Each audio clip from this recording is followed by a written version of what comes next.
యువతకి నేను ఒకటి చెప్పాలనుకుంటున్నానండి. ప్లీజ్ మనం సినిమాలు చూస్తాం కదా! ఆ సినిమాలు చూసేటప్పుడు ఆ 2 హవర్స్, 3 హవర్స్ మన మైండ్ రిలీఫ్ కోసం చూడండి. తప్పు లేదు, పర్వాలేదు. అంతే అక్కడితో ఆ సినిమా చూసామా, ఇంటికొచ్చేసామా అంతే. వాళ్ళ కోసం ఎందుకండి అలా అయిపోతారు? నేను ఒప్పుకుంటాను. వాళ్ళు మనల్ని ఎంటర్‌టైన్‌మెంట్ చేస్తున్నారు. అలాగే మనం వాళ్ళకి ఎంత డబ్బు ఇవ్వాలో అది పే చేసే మనం సినిమా చూస్తున్నాం. మనమేమి ఫ్రీగా చూడట్లేదు. వాళ్ళేమి ఫ్రీగా మనల్ని ఎంటర్‌టైన్‌మెంట్ చేయట్లేదు. అక్కడితో ఆపేయండి. వాళ్ళొచ్చి మనల్ని ఏమైనా చూస్తారా? మన కుటుంబాన్ని చూస్తారా? రేపు నీ ఫ్యూచర్‌ని చూస్తారా? కాదు కదా! ఇంకా వాళ్ళ గురించి మైండ్‌లోంచి తీసేయండి. ఎందుకు వాళ్ళు కనిపిస్తే ఎగబడడం ఎందుకు? వాళ్ళ వల్ల మనకేమొస్తది? ఫుడ్డొస్తదా? నీ భార్యకి, నీ పిల్లలని కావాల్సినవన్నీ చేకూరుస్తారా? లేదు కదా!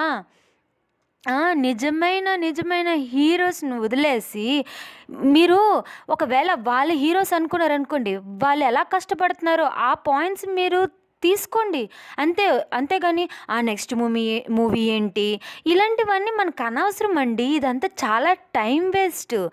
మీ మీ ఫ్యూచర్ మీరు ఆలోచించుకోండి. నాకేమిష్టము? నేనేం చేయగలను? నేను ఈ చదువు చదవలేకపోతున్నాను కదా! ఇంకా నాకేమైనా టాలెంట్ ఉందా? ఈ టాలెంట్ వల్ల నేను పైకి రాగలనా? మీ ఇష్టం వచ్చిందే మీరు చెయ్యండి. ఎందుకంటే లైఫ్‌లోని ఇష్టం లేని పని చేస్తూ బతకలేము. ఇష్టం లేని పని చేస్తూ అసలకి మీకు సాటిస్ఫాక్షన్ ఉండదనమాట. సో, మీ లైఫ్ కోసం ఆలోచించండి. ఎవరైనా మీ చుట్టుపక్కల హీరో కోసం పడి చచ్చిపోయినా మీరు కొంచెం చెప్తూ ఉండండి. వాళ్ళు మనకేమి ఫుడ్ పెట్టరు. మన కుటుంబాన్ని చూడరు. మనము మన గురించి ఆలోచించుకుందాం. 2 హవర్స్, 3 హవర్స్ ఏదో ఇంకా చెప్పాలి అంటే వాళ్ళ కోసం 2 హవర్స్, 3 హవర్స్ మనం టైం కేటాయించడమే పెద్ద వేస్ట్ అనమాట.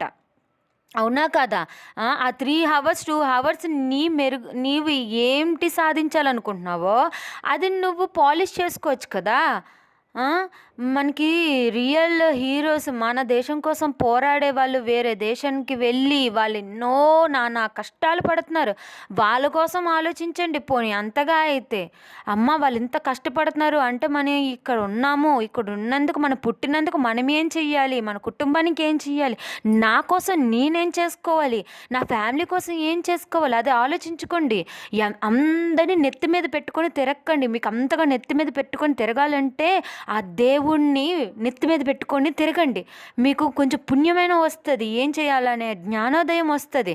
ఈ హీరోస్‌ని, ఈ సినిమాని వదిలేయండి. చూసినంత వరకే. ఇంక బుర్రలో అది పెట్టుకోకండి.